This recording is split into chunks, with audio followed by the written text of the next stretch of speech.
ನಿಮ್ಗೇನ್ ಅನ್ಸುತ್ತದೆ? ಈ ಚುನಾವಣೆಯಲ್ಲಿ ಯಾರು ಸ್ವಲ್ಪ ಮುನ್ನಡೆಯಲ್ಲಿದ್ದಾರೆ? ಅಂದರೆ ಸದ್ಯಕ್ಕೆ ಎಲ್ಡಿಎಫ್ ಮುನ್ನಡೆಯಲ್ಲಿದೆ ಎಂದು ನಾವು ಭಾವಿಸುತ್ತೇವೆ. ಮುನ್ನಡೆಯಲ್ಲಿದೆ, ಹೌದು. ಯಾಕೆಂದರೆ ಕಳೆದ 10 ವರ್ಷಗಳಿಂದ ಕೇರಳದಲ್ಲಿನ ಅವರ ಹೆಚ್ಚಿನ ಅಭಿವೃದ್ಧಿಗಳಿಂದಾಗಿ. ಕಳೆದ 10 ವರ್ಷಗಳಿಂದ ಕೇರಳದಲ್ಲಿ ಎಲ್ಡಿಎಫ್ ಆಡಳಿತ ಪಕ್ಷವಾಗಿದೆ. ಸರಿ. ಮತ್ತು ಕಳೆದ 10 ವರ್ಷಗಳಿಂದ ಕೇರಳದ ಎಲ್ಲಾ ಕ್ಷೇತ್ರಗಳಲ್ಲಿ ಬಹಳಷ್ಟು ಅಭಿವೃದ್ಧಿಯಾಗಿದೆ. ಮತ್ತು ಕೇಂದ್ರ ಸರ್ಕಾರದ ಬೆಂಬಲವಿಲ್ಲದಿದ್ದರೂ ಸಹ ಅವರು ತುಂಬಾ ಒಳ್ಳೆಯ ಕೆಲಸ ಮಾಡುತ್ತಿದ್ದಾರೆ. ಎಲ್ಡಿಎಫ್ ಸರ್ಕಾರ. ನೀವು ರಾಜಕೀಯವಾಗಿ ಮತ ಚಲಾಯಿಸುತ್ತೀರಾ? ಇಲ್ಲ, ನಾವು ರಾಜಕೀಯದವರಲ್ಲ. ಆದರೆ ನೀವು ಗಮನಿಸ್ತೀರಾ?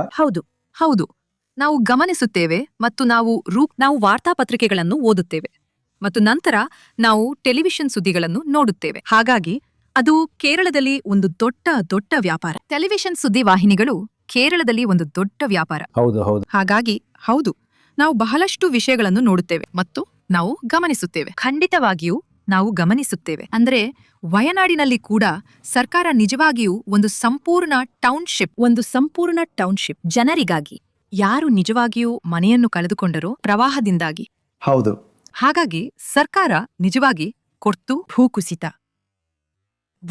ಭೂಕುಸಿತದ ಸಮಯದಲ್ಲಿ ಮತ್ತೆ 2018ರಲ್ಲೂ ಕೂಡ ಪ್ರವಾಹದ ಸಮಯದಲ್ಲಿ ತುಂಬಾ ಜನರು ತಮ್ಮ ಮನೆಯನ್ನು ಕಳೆದುಕೊಂಡರು. ಆಮೇಲೆ ಸರ್ಕಾರ ನಿಜವಾಗಿಯೂ ಬಡವರಿಗೆ ಮತ್ತು ಅಗತ್ಯವಿರುವ ಜನರಿಗೆ ಬೆಂಬಲ ನೀಡಲು ತಮ್ಮ ಕೈಲಾದಷ್ಟು ಮಾಡುತ್ತಿದೆ. ಬಡವರಲ್ಲ, ಆದ್ರೆ ಅಗತ್ಯವಿರುವ ಜನರು. ಹೌದು. ಅವರು ವಯಸ್ಸಾದವರಿಗೆ ಕೊಡುವ ಪಿಂಚಣಿಯ ಮೊತ್ತವನ್ನು ಹೆಚ್ಚಿಸಿದ್ದಾರೆ. ತುಂಬಾ ಕಡಿಮೆ ಮೊತ್ತದಿಂದ 2,000 ಈಗ 2,000 ರೂಪಾಯಿ. ಹೌದು. ಮತ್ತೆ ಆರೋಗ್ಯ ವಲಯದಲ್ಲೂ ಕೂಡ. ಹಾಗಾಗಿ ನಾವಿಬ್ಬರು ನಿಜವಾಗಿ ಆರೋಗ್ಯ ವಲಯದಲ್ಲಿ ಕೆಲಸ ಮಾಡುತ್ತಿದ್ದೇವೆ. ನಾನು ಸದ್ಯಕ್ಕೆ ಇಲ್ಲಿಲ್ಲ, ಆದ್ರೆ ನನ್ನ ಸಹೋದರಿ ಸರ್ಕಾರಿ ಆರೋಗ್ಯ ವಲಯದಲ್ಲಿ ಕೆಲಸ ಮಾಡುತ್ತಿದ್ದಾಳೆ. ಹಾಗಾಗಿ ಅವಳಿಗೆ ವ್ಯತ್ಯಾಸ ಸ್ಪಷ್ಟವಾಗಿ ಕಾಣಿಸುತ್ತದೆ. ನಿಮ್ಮ ಗೂಗಲ್ ಅಸಿಸ್ಟೆಂಟ್? ಹೌದು.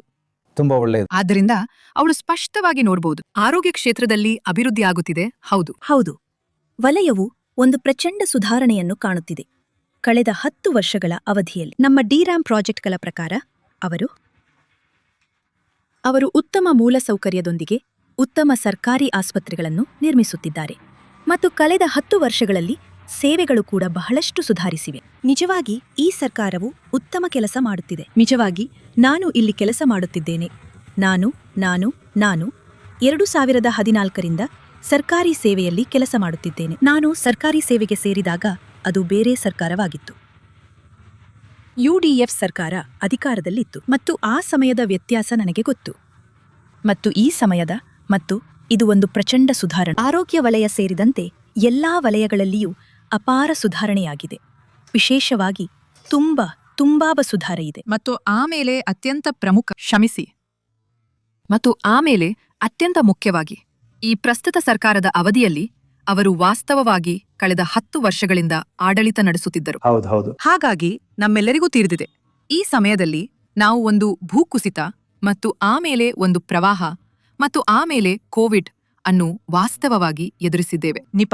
ಈ ಸರ್ಕಾರದ ಅವಧಿಯಲ್ಲಿ ಅವರು ಬಹಳಷ್ಟು ಸಂಕಷ್ಟಗಳನ್ನು ಎದುರಿಸಿದರು. ಆದರೆ ಅವರು ನಿಜವಾಗಿಯೂ ಎಲ್ಲಾ ಜನರನ್ನು ತುಂಬಾ ಸುರಕ್ಷಿತವಾದ ವಾತಾವರಣದಲ್ಲಿ ಇಟ್ಟಿದ್ದರು. ನಾವು ಅದನ್ನು ಹೇಳಬೇಕು. ಹೌದು, ನಾವು ಅವರಿಗೆ ತುಂಬಾ ಕೃತಜ್ಞರಾಗಿರಬೇಕು. ಕೋವಿಡ್ ಮತ್ತು ನಿಫಾ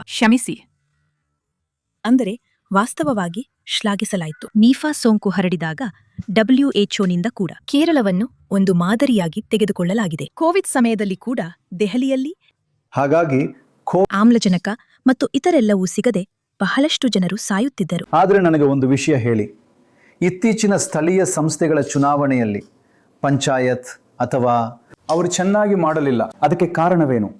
ಆದ್ರೆ ನಾವು ರಾಜಕೀಯದ ವಿಷಯಕ್ಕೆ ಅಷ್ಟು ಆಳವಾಗಿ ಹೋಗುತ್ತಿಲ್ಲ. ನಾವು ಹೋಗುವುದಿಲ್ಲ. ಹಾಗಾಗಿ ನಾವು ನಿಜವಾಗಿ ನಮಗೆ ಏನು ಅನಿಸುತ್ತಿದೆ ಅಂತ ಹೇಳ್ತಿದ್ದೀವಿ ಮತ್ತು ನಂತರ ನಾವು ಏನ್ ನೋಡ್ತಿದೀವಿ. ಸರಿಯಾಗಿದೆ. ನಾವು ಏನು ನೋಡ್ತಿದ್ದೀವಿ ಮತ್ತು ರಸ್ತೆಗಳೇ ಇರಲಿ, ರಸ್ತೆಗಳು ಮತ್ತು ನಂತರ ಆರೋಗ್ಯ ಕ್ಷೇತ್ರ, ಶಿಕ್ಷಣದ ಕಡೆ. ಹಾಗಾಗಿ ಸರ್ಕಾರಿ ಶಾಲೆಗಳಲ್ಲೂ ಕೂಡ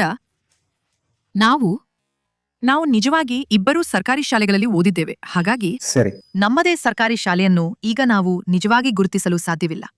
ಅಂದ್ರೆ ಅದು ಸಂಪೂರ್ಣವಾಗಿ ಬದಲಾಗಿದೆ. ಅಂದ್ರೆ ಅದು ಒಂದು ಒಳ್ಳೆ ರೀತಿಯಲ್ಲಿದೆ. ಹೌದು.